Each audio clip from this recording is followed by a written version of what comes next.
25 años del atentado a la AMIA. Parece que es ahora que uno escucha la voz de Carlos Bianco, productor y periodista de radio, contando los primeros episodios. La voz dramática de entonces atraviesa estos 25 años dejando la misma sensación de impotencia, la que se sentía frente al atentado y la que tenemos ahora porque nunca se supo cabalmente qué ocurrió.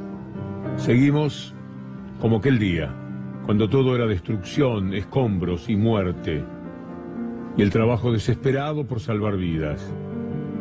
Hoy hubo un acto, como en tantas ocasiones, en la AMIA, con mucha gente, y con una presencia cada día más perturbadora de la cúpula de la AMIA y de la DAIA, hablando de Nisman, hablando de tal persona como si fuese un héroe, cuando las propias entidades judías dijeron que había sido un enorme inútil, hablando de la muerte de Nisman como si fuera un asesinato, cuando en realidad cualquier mente más o menos en estado de pensar sabe que fue un suicidio, como está harto demostrado, salvo para la delincuencial versión de Gendarmería a las órdenes del Grupo Clarín y de aquellos que quieren, por los intereses de la Embajada de Estados Unidos, de la Embajada de Israel, que las cosas sean de una sola manera, hacer una única posible lectura, que quizás sea la que corresponde, pero eso no se sabe todavía. Por eso es muy disparatado lo que hizo el gobierno argentino, superando los estándares de la propia Organización de las Naciones Unidas, posiblemente atado al compromiso que significa que Trump haya dado la orden para que el Fondo Monetario Internacional ofreciese el obsceno préstamo que se le dio a la Argentina y que tardaremos años y años en pagar, con un enorme dolor de los argentinos tan solo para sostener a este gobierno. Pero Trump lo hizo, y Macri a la recíproca le ofrece un decreto que merece tantas observaciones y que al mismo tiempo es muy peligroso. Ya sabemos lo que es entrar en la política internacional, como ocurrió con Carlos Menem, en aquellos tiempos en los que también se alineó por obediencia con los Estados Unidos y quizás está en el meollo de la provocación de tanto dolor como el que todavía describen estas imágenes. Muy penoso fue el acto. En la Plaza Lavalle, a la misma hora, estaban aquellos que sí han luchado seriamente para conocer la verdad. Estamos hablando de Memoria Activa. Y en ese acto, uno de los oradores fue nuestro Iván Jagroski. ¿Qué tal, Iván? ¿Cómo te fue? ¿Qué dice Víctor Hugo, Julia, Luli? Bueno, primero que nada, el recorrido de lo que es Memoria Activa y de lo que representa Memoria Activa, hoy lo decíamos un poco en la plaza, y tiene que ver con dos ejes, me parece, o dos líneas de análisis. Una es que lo que ha recorrido los 25 años del atentado ha sido, y me parece casi hasta un acto de vergüenza para la sociedad argentina en su conjunto, que la palabra que atraviesa la causa es la impunidad. Me parece que en ese sentido, excepto lo que dijo Eichbaum en el acto oficial, yo discrepo respetuosamente. Creo que es impunidad la palabra que atraviesa la causa AMIA transversalmente. Creo que además de eso, si no hubiera sido por la presión, en el mejor de los sentidos, que ejercieron los familiares de las víctimas, y que creo que está corporizado fundamentalmente en lo que es la organización Memoria Activa, hoy Argentina sería un país, y lo dije hoy, lo repito, digamos, a riesgo de hacerlo, muchísimo más triste y más injusto de lo que ya es. Probablemente Galeano seguiría siendo juez, probablemente la causa estaría cerrada, probablemente no se conocerían muchísimas cosas que se conocen gracias a lo que fue Memoria Activa.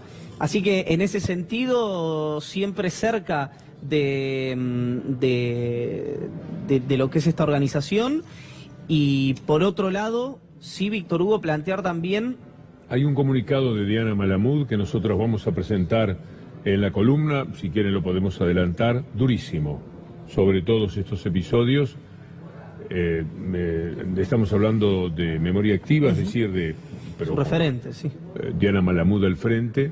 Me da toda la impresión, este es el acto Sí. de la Plaza Lavalle. Ahí es donde estuvo Iván. Algo que quiero decir, Iván, y por supuesto no quiero arrastrar a nadie el compromiso de compartirlo.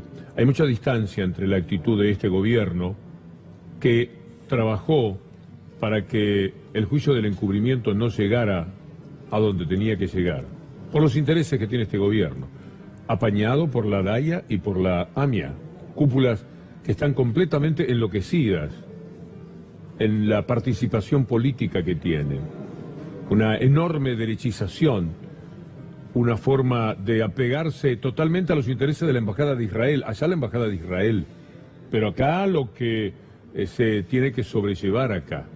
Hasta el 2015 hubo un gobierno que le dio a Nisman absolutamente todo, como él mismo lo reconoció en múltiples oportunidades, una de ellas muy cerca del epílogo tristísimo que tuvo su vida. Un gobierno que le dio todo prácticamente sin preguntarle nada, qué necesitaba. Expuesto ese gobierno, porque nada podía hacer metiéndose en la justicia, a que Nisman trabajara directamente para la Embajada de los Estados Unidos. Fuera una especie de funcionario de la embajada, pero sostenido por el gobierno argentino. Le dieron millones y millones de pesos y todo el respaldo y cero intromisión. Nisman fue denunciado por memoria activa por incapaz.